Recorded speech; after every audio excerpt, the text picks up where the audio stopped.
ఆదిత్య వైభవము. ఆదిత్యుడు అంటే ఎవరో కాదు, సూర్యనారాయణమూర్తి. కశ్యప ప్రజాపతికి 2 భార్యలు, దితి అదితి. దేవతలందరూ కూడా అదితి యొక్క సంతానం. రాక్షసులు దైత్యులందరూ కూడా దితి యొక్క సంతానం. దేవతలందరూ కూడా అదితి సంతానమైన అందరినీ ఆదిత్యులు అని పిలవరు. ఒక్క సూర్యనారాయణమూర్తిని మాత్రమే ఆదిత్యుడు అని పిలుస్తారు. అంటే కడుపారనివ్వాని కన్న తల్లి అని ఇంతమంది బిడ్డల్ని కన్నా సూర్యనారాయణమూర్తి తీసుకొచ్చినంత గౌరవాన్ని, ఆయన లోకహితం కోసం పడేటటువంటి శ్రమని ఇతరమైనటువంటి దేవతాస్వరూపములు ఏవీ కూడా చూపించినటువంటి కారణం చేత తల్లి అదితి తన పేరు చేత పిలవబడడానికి ఒక్క సూర్యనారాయణమూర్తి విషయంలోనే ఎక్కువ ప్రీతి చూపించింది. సూర్యనారాయణమూర్తి తల్లి యొక్క పరిపూర్ణమైనటువంటి ప్రేమకి, తల్లి యొక్క సంతృప్తికి కారణమైనటువంటి వాడు. అందుకే తల్లి పేరు తనకి పుణికి పుచ్చుకున్నాడు, ఆదిత్యుడు అని పిలువబడ్డాడు. ఆ సూర్యనారాయణమూర్తి విషయంలో ఒక విశేషం ఉంది. ఆయన సువతి ప్రేరయతి వ్యాపారేష్వితి సూర్య అని ఆయన గురించి అమరకోశం వ్యాఖ్యానం చేస్తుంది. ఆయన కేవలం ఏదో వెలుగుల ముద్ద ఒక్కటే కాదు, సమస్త జీవులను వాళ్ళు చెయ్యవలసినటువంటి కార్యకలాపముల వైపుకి ఉన్ముఖం చేస్తాడు. ఆ చైతన్య స్ఫూర్తినిస్తాడు. అందుకే సూర్యుడు అంటే కేవలముగా ఏదో ఒక కాంతి ముద్ద మాత్రమే కాదు, ఆయన పరబ్రహ్మస్వరూపం. ఈ కంటితో చూడడానికి వీలైనటువంటి పరబ్రహ్మస్వరూపం లోకంలో సూర్యుడొక్కడే. అందుకే ఉపాసనా విధానంలో సూర్యనారాయణమూర్తి గురించి ఒక ప్రత్యేకమైనటువంటి విషయాన్ని ప్రస్తావన చేస్తారు. సాధారణంగా మనం పూజ చేసేటప్పుడు మనసు నిలబడడానికి ఎదురుగుండా ఏదో ఒక మూర్తిని ఉంచుకుంటాం. ఏదో విఘ్నేశ్వర మూర్తో, లేకపోతే సుబ్రహ్మణ్యుడో, పార్వతీ పరమేశ్వరులో, లక్ష్మీనారాయణులో ఏదో ఒక మూర్తిని ఉంచుకుంటాం. కానీ నేను ఏదో ఒక ఊరు వెళ్ళాననుకోండి, నాతో ఒక భగవన్మూర్తిని, ఒక పటాన్నో దేన్నో తీసుకెళ్ళడం మర్చిపోయాను. అప్పుడు నేను పూజ చెయ్యాలి అంటే ఎలా పూజ చెయ్యాలి అని అడిగితే ఉపాసనా విధానంలో ఒక విశేషాన్ని చెప్పారు. సూర్యనారాయణమూర్తి వంక చూస్తూ పూజ చేస్తే చాలు, ఏ మూర్తి అక్కర్లేదు, ఏ మూర్తి దగ్గర ఉండవలసినటువంటి అవసరం లేదు. సూర్యుడు ప్రత్యక్షమైనటువంటి భగవత్ స్వరూపం, పరబ్రహ్మస్వరూపం. అటువంటి పరబ్రహ్మస్వరూపమైనటువంటి సూర్యనారాయణమూర్తి కన్నుల ముందు ప్రకాశిస్తూ దర్శనమిస్తూ ఉండగా ఏ మూర్తి యొక్క అవసరం లేకుండా, అంటే నా ఉద్దేశ్యం ఇంటి వద్ద ఉన్నప్పుడు అని కాదు, ఏదైనా ఊరు వెళ్ళినప్పుడు దగ్గర భగవన్మూర్తి లేనప్పుడు పూజ చెయ్యవలసి వస్తే సూర్యుణ్ణి దృష్టిలో పెట్టుకుని పూజ చేసేయచ్చు. ఆ పూజ పరిపూర్ణమైపోతుంది. అంత గొప్ప శక్తి ఒక్క సూర్యోపాసన విషయంలో సూర్యనారాయణమూర్తి యొక్క దర్శనం చేత సూర్య ఆరాధనగా, మూర్తి లేకుండా ఆరాధనని శాస్త్రం అంగీకరించింది. ఎవ్వడు సృజించు ప్రాణుల ఎవ్వడు రక్షించు త్రుంచు ఎవ్వడనంతుండెవ్వడు విభుడెవ్వడు వాడి విధమున మనుచు బినుచు హేలారతుడై అంటారు పోతన గారి భాగవతంలో. ఈ సమస్త సృష్టిని ఎవరు చేస్తున్నాడో, ఈ చేసినటువంటి సృష్టినంతటినీ కూడా ఎవరు నిలబెడుతున్నాడో, ఈ సృష్టినంతటినీ మళ్ళీ హేళగా ఎవరు లయం చేస్తున్నారో ఆయనే పరబ్రహ్మం. ఆయనే ఒకనాడు సృష్టికర్త బ్రహ్మగా కనపడతాడు. ఆయనే ఒకనాడు స్థితికర్త శ్రీ మహావిష్ణువుగా కనపడతాడు. ఆయనే ప్రళయకర్త అయినటువంటి మహేశ్వరుడిగా కనపడతాడు. కానీ సూర్యనారాయణమూర్తి దగ్గరికి వచ్చేటప్పటికి ఒక విశేషం ఉంది. పరబ్రహ్మస్వరూపం అనుభవంలోకి వస్తుంది తప్ప పరబ్రహ్మముగా, ముగ్గురు మూర్తుల యొక్క కలయిక స్వరూపంగా, కరచరణాదులు లేకుండా ఈ మాంస చక్షువుతో దర్శనం చేయడానికి వీలైనటువంటి వెలుగుల ముద్దయినటువంటి పరబ్రహ్మస్వరూపం ఏది అంటే ఒక్క సూర్యనారాయణమూర్తి. మిగిలిన వాళ్ళెవరినైనా సరే కరచరణాదులతో కూడినటువంటి మూర్తిని మనం ఒక విగ్రహంగా ఉపాసన చేస్తాం. ఒక్కొక్కసారి ఆయన అనుగ్రహిస్తే ఏ రూపంలో మనం ఆరాధన చేశామో ఆ రూపంలో దర్శనాన్ని ఇస్తూ ఉంటాడు. వేదాహమేతం పురుషం మహాంతం ఆదిత్యవర్ణం తమసస్తు పారే సర్వాణి రూపాణి విచిత్య ధీర నామాని కృత్వాభివదన్ యదాస్తే అంటారు. ఎవరెవరు ఏ రూపంలో చూడాలని కోరుకున్నారో వాళ్ళకి ఆ రూపంలో అనుగ్రహిస్తాడు. పరిత్రాణాయ సాధూనాం వినాశాయ చ దుష్కృతాం ధర్మ సంస్థాపనార్థాయ సంభవామి యుగే యుగే. పరమ భాగవతోత్తములైనటువంటి వారు అంతటా నిండిపోయినటువంటి ఆ పరబ్రహ్మాన్ని ఒక రూపంతో చూడాలి అని కోరుకున్నప్పుడు ఘనీభవించినటువంటి నీతి ముద్దల ఒక రూపాన్ని తీసుకుని ఆ రూపంతో దర్శనాన్ని ఇస్తాడు. నిజానికి అలా రూపంతో ఆయన పరిమితం అయిపోయాడు అన్నది సిద్ధాంతం కాదు. అలా కరచరణాదులతో ఒక రూపంలో దర్శనమివ్వగలడు తప్ప పరబ్రహ్మస్వరూపంగా ఆయన ఉనికి అనుభవమునకు అందుతుంది. అద్వైతానుభూతిగా అనుభవంలో అందుతుంది ఆ పరబ్రహ్మం. కానీ అటువంటి పరబ్రహ్మమైనటువంటి స్వామి మన కంటికి ఒక వెలుగుల ముద్దగా కరచరణాదులు లేకుండా, అంటే కాళ్ళు చేతులతో ఉన్నటువంటి మూర్తిగా కాకుండా దర్శనమివ్వాలి అంటే అది కేవలము ఒక్క సూర్యనారాయణ మూర్తిగానే దర్శనమిస్తాడు. మిగిలినప్పుడు ఒక మూర్తిగా భావన చేస్తే సృష్టి చేసినప్పుడు చతుర్ముఖ బ్రహ్మ అంటారు. ఆయనే లోకములను రక్షణ చేసినప్పుడు శ్రీ మహావిష్ణు స్వరూపము అంటారు. జ్ఞానాన్ని ఇచ్చి అజ్ఞానాన్ని లయం చేసేస్తే పరమ కారుణ్యము కలిగినటువంటి పరమశివస్వరూపంగా మహేశ్వరుడిగా కీర్తిస్తారు. కానీ ఈ ముగ్గురు మూర్తులు కూడా ఒక్క సూర్యనారాయణ మూర్తి యొక్క తేజస్సు మారడంలో మనకి అనుభవంలో దర్శనమిస్తాడు.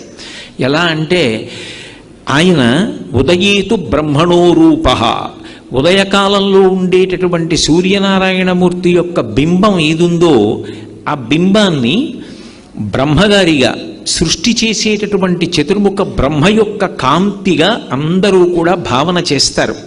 ఎందుకని అంటే బ్రహ్మగారి యొక్క ఇల్లాలు బ్రాహ్మి. బ్రాహ్మి అంటే సరస్వతీదేవి. సరస్వతీదేవి యొక్క కటాక్షము కలుగుట అన్న మాటకు అర్థం ఏమిటంటే తెలియని విషయము తెలియుట దగ్గర ప్రారంభమై వివేకమునందు పరిసమాప్తమగుట. విషయాన్ని తెలుసుకుంటూ వెళుతున్నాను అనుకోండి, ఏదో ఒక విషయం గురించి బాగా ఆలోచించాను, ఇప్పుడు నాకు అర్థమైంది అంటాను. ఇలా తెలుసుకుంటూ వెళ్ళేటటువంటి ప్రక్రియ సరస్వతీ కటాక్షం.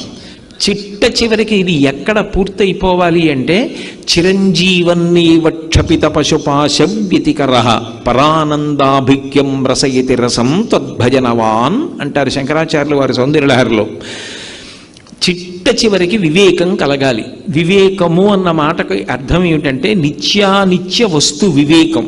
ఏది ఎప్పుడూ ఉండేటటువంటి శాశ్వతమైనది, ఇది నిత్య వస్తువు, ఇది కదలదు, ఇది ఎప్పుడూ ఉంటుంది, ఇది శాశ్వతం. ఇంకొకటి జగత్, అది ఎప్పుడూ ఉండేది కాదు, అది ఒకనాడు ఉంటుంది, ఒకనాడు వెళ్ళిపోతుంది. ఈ జగత్తు ఉన్నా లేకపోయినా ఆయన మాత్రం ఉంటాడు. లోకంబులు లోకేశులు లోకస్తులు తెగిన తుది అలోకంబగు పింజీకటి కావల యవ్వండే కాకృతి వెలుగు అతనిని సేవింతున్నట్టారు పోతన గారు భాగవతంలో. ఈ లోకాలు, లోకంలో ఉండేటటువంటి లోకేశులు, లోకస్తులు అంటే లోకములను పరిపాలించేవాళ్ళు, పరిపాలింపబడేటటువంటి వాళ్ళు, పాలకులు, పాలితులు, ఈ జగత్తు అంతా కూడా ప్రళయజలముల యందు మునిగిపోయిన తరువాత కూడా ఏ ఒక్కడు కాంతి స్వరూపమై సూర్యచంద్రులతో సంబంధం లేకుండా ప్రకాశిస్తూ ఉంటాడు. నత్ర సూర్యోభాతి న చంద్రతారకం నేమా విద్యుతో భాతి కుతూయమగ్ని త్వమేవ భాంతమనుభాతి సర్వం తస్య భాషా సర్వమిదం విభాతి అంటుంది ఉపనిషత్. చిట్ట చివరికి అందరూ ఎక్కడికి చేరిపోవాలి అంటే ఆయనకి దగ్గరికి చేరిపోవాలి. నదులు ప్రవహించి ప్రవహించి ప్రవహించి చిట్ట చివరికి సముద్రమునందు కలిసిపోతాయి. సాగర సంగమం పవిత్రం. అందుకే అంతర్వేది సాగర సంగమ స్నానం అంత ప్రఖ్యాతి. ఓ శాస్త్రం చదువుకోవడం కానివ్వండి, ఒక కళ గురించి తెలుసుకోవడం కానివ్వండి, ఏదైనా సరే వీటికి తనంత తానుగా యోగ్యమైన కాలం ఏది అంటే సూర్యోదయం నుంచి 88 నిమిషములు వెనక్కి లెక్క పెట్టాలి. అలా వెనక్కి లెక్క పెడితే ఏ కాలము ఉంటుందో అది సరస్వతీ కటాక్షమునకు అత్యంత యోగ్యమైన కాలంగా ఋషులు నిర్ణయం చేశారు.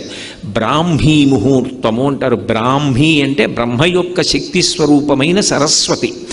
ఆమె కటాక్షం ఉంటుంది వాతావరణంలో. అందుకే సుప్రభాతం కానీ, ప్రథమ దర్శనం కానీ, పూజ కానీ, సాత్వికమైనటువంటి విషయములను అనుష్ఠించడం కానీ అన్నీ కూడా బ్రాహ్మీ ముహూర్తంలో చేస్తాయి. తెల్లవారుజామున లేచి కూర్చుని చదువుకో అంటారు. ఎందుకని అంటే ఆ తెల్లవారుజామున చేసేటటువంటి ప్రయత్నంలో మనకి ఆ సూర్యుని యొక్క శక్తి బ్రహ్మగారి యొక్క శక్తిగా, బ్రహ్మగారి అనుగ్రహంగా, బ్రహ్మ ఒకటి సరస్వతి ఒకటి కాదు, బ్రహ్మ బ్రాహ్మి వాళ్ళిద్దరూ కలిసే ఉంటారు. ఆ అనుగ్రహము ఆ కాలమునందు పరిఢవిల్లి ఉంటుంది. అందుకే ఉదయకాలమునందు సూర్యబింబాన్ని ఏ రూపంగా చూస్తారు అంటే బ్రహ్మస్వరూపంగా, సృష్టికర్త స్వరూపంగా చూస్తారు. అదే మధ్యాహ్నేతు మహేశ్వర. మధ్యాహ్న కాలం అయిందనుకోండి, ఆయనని మహేశ్వర స్వరూపంగా చూస్తారు. మధ్యాహ్నం మహేశ్వర స్వరూపము అన్న మాటకు అర్థం ఏమిటంటే ఆయన విశేషమైనటువంటి కాంతితో ఉంటాడు. అది ఎవరు భరించగలిగినటువంటి తేజస్సు కాదు. అంత తేజస్సు కలిగినటువంటి పరమాత్మ ఆయన అలా ప్రకాశిస్తుండగా ఇక ఎక్కడ చీకటి అన్నది ఉండడానికి వీల్లేదు. అంటే తమోగుణాన్ని, అజ్ఞానాన్ని పోగొట్టగలిగినటువంటి శివస్వరూపమై ప్రకాశిస్తూ ఉంటాడు. జ్ఞానదాత మహేశ్వర. అదే సూర్యబింబం సాయంకాలం ఉపాసన చేస్తున్నారనుకోండి, సాయంకాలే స్వయం విష్ణు. సాయంకాలం ఉండేటటువంటి సూర్యబింబం సాక్షాత్తు విష్ణుస్వరూపంగా కీర్తింపబడుతుంది. ఇప్పుడు ఆయనే ఉదయకాలంలో బ్రహ్మ.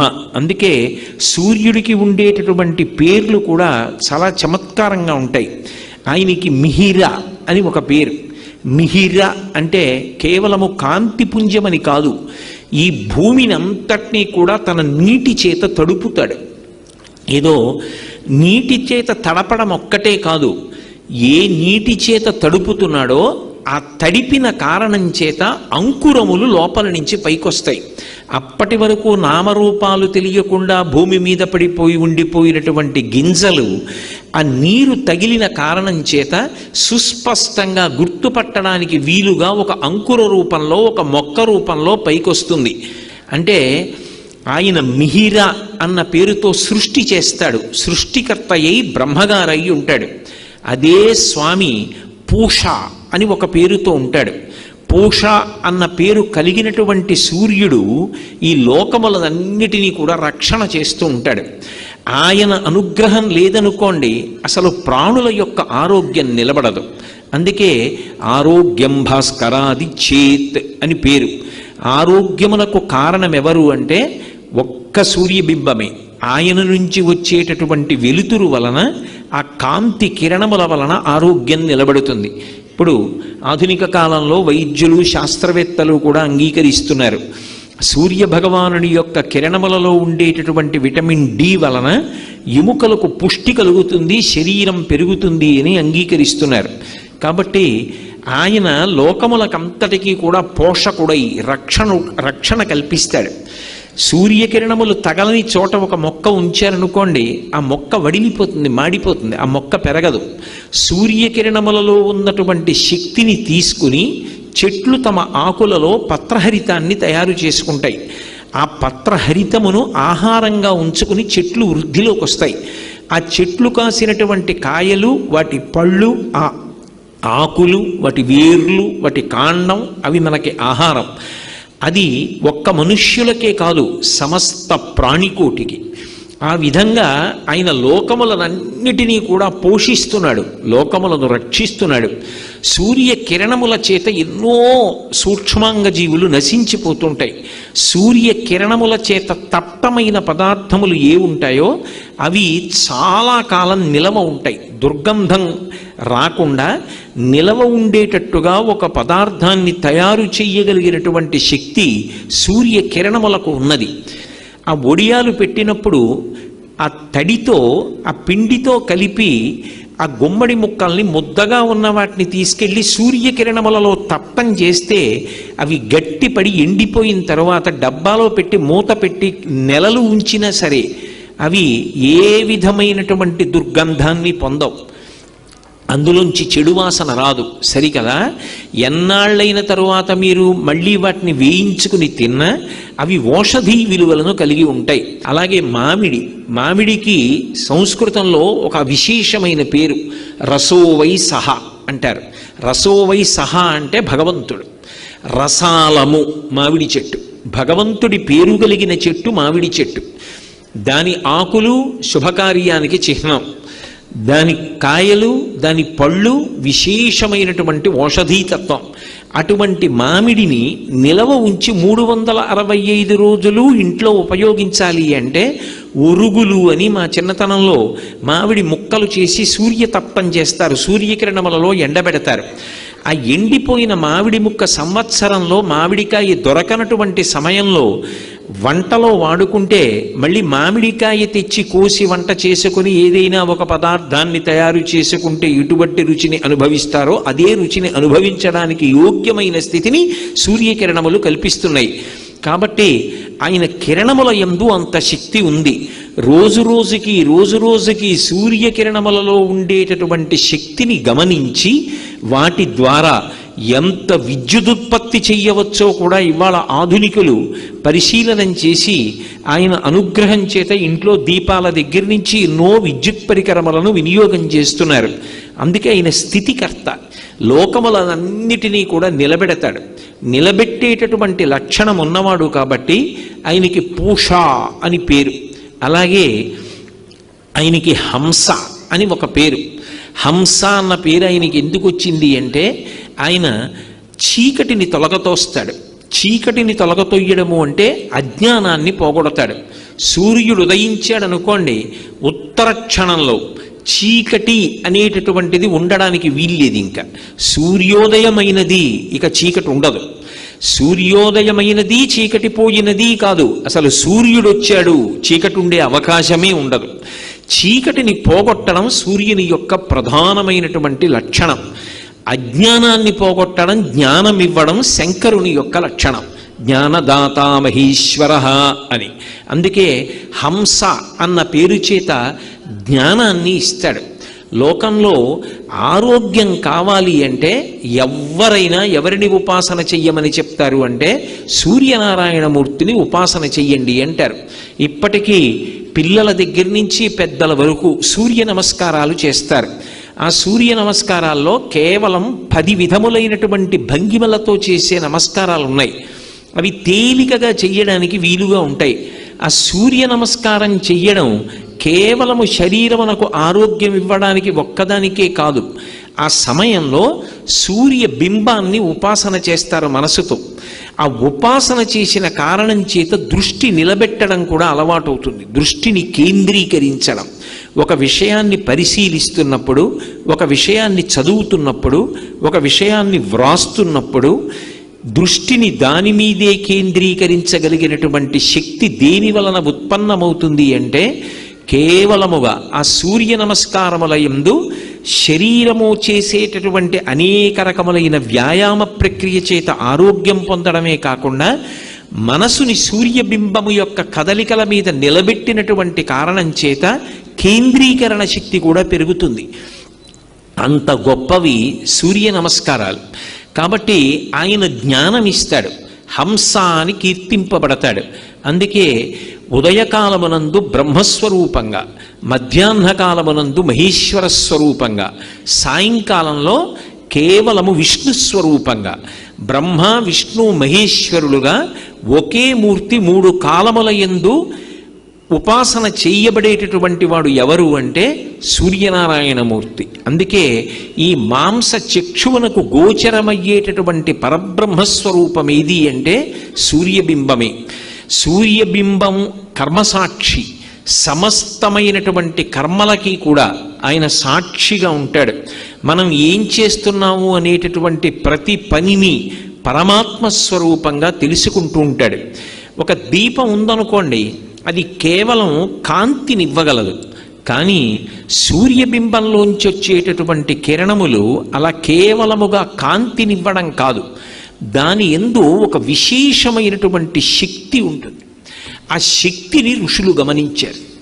అది ఏ శక్తి అంటే అది లోపల ఉండేటటువంటి హృదయ పద్మాన్ని వికసనం పొందేటట్టుగా చేస్తుంది. అందుకే సమస్త ప్రాణులు కూడా, సాత్విక ప్రాణులన్నీ కూడా సూర్యోదయానికి కన్ను తెరుస్తాయి.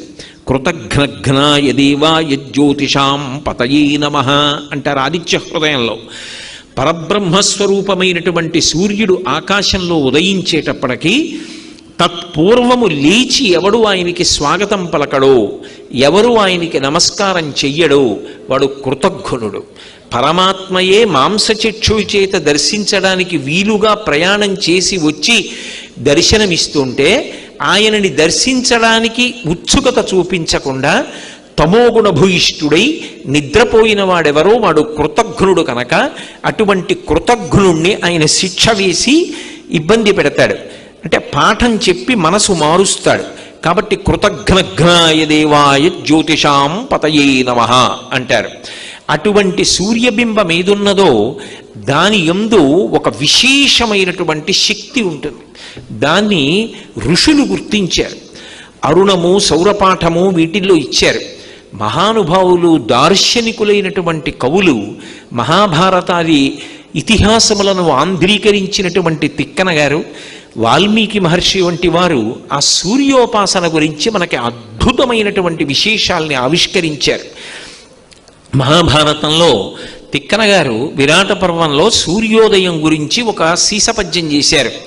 నీరజాకరములు నిష్ఠయై చేసిన భవ్యతపంబు ఫలమనంగా దినసముఖాభినందిత చక్రయుగ్మకంబులయనురాగంపు బ్రువనంగా హరిహర బ్రహ్మ మహానుభావంబులొక్కటింకాగరగిన గట్టియనగా అతుల వేదత్రయ లతికాచయము పెనుబొందన్ పుట్టెడు మూలకందమనగా అఖిల జగముల కందెరయగుచు జన సమాజ కరపుట హృదయ సరోజములకు ముకుళనంబును జృంభణంబును నర్చి భానుబింబంబు పూర్వాద్రిపై విలింగే అన్నాడు ఆయన. ఎంత గొప్పగా చెప్పాడు! నిజంగా సూర్యతత్వాన్నంతటినీ చెప్పాడు అందులో. నీరజాకరములు నిష్ఠయై చేసిన భవ్యతపంబు ఫలమనంగా. తపస్సు చేసేటటువంటి వాళ్ళు నీటిలో నిలబడి కళ్ళు మూసుకొని 2 చేతులు తల మీదకెత్తి అంజలి ఘటించి తదేక దృష్టితో భగవంతుణ్ణి మనసులో ధ్యానం చేస్తూ ఆయన దర్శనం కోసం తపస్సు చేస్తారు. ఆయన ప్రత్యక్షం అయ్యాడనుకోండి, అమ్మయ్యాని చేతులు కిందకి దింపి స్తోత్రం చేస్తారు. సరోవరాల్లో ఉండేటటువంటి తామర పూల యొక్క మొగ్గలు రాత్రంతా కూడా ఇలా ముడుచుకొని ఆ కాడ మీద నిలబడి ఆకాశంలో సూర్యనారాయణమూర్తి వంక చూస్తూ ఆయన దర్శనం కోసం రాత్రంతా తపస్సు చేస్తే బ్రాహ్మీ ముహూర్తంలో లేత సూర్యకిరణాలు వచ్చి ఆ బింబానికి తగలగానే, కిరణములంటే కరములు, చేతులు, భగవద్దర్శనమై ఇలా చేతులతో తపస్సు చేస్తున్న వాణ్ణి ముట్టుకునేటప్పటికీ పరమ సంతోషంతో అంజలి ఘటించిన చేతులు కిందకి దింపి భగవన్మూర్తిని దర్శించినట్టుగా రాత్రంతా కూడా ఇలా రేకులు ముడుచుకుని తపస్సు చేసినటువంటి తామర మొగ్గలు తెల్లవారుజామున సూర్యకిరణాలు పడేటప్పటికీ ఒక్కసారి విచ్చుకుంటాయిట. వాటి తపము ఫలించిందా అన్నట్టుగా సూర్యబింబం వస్తుంది.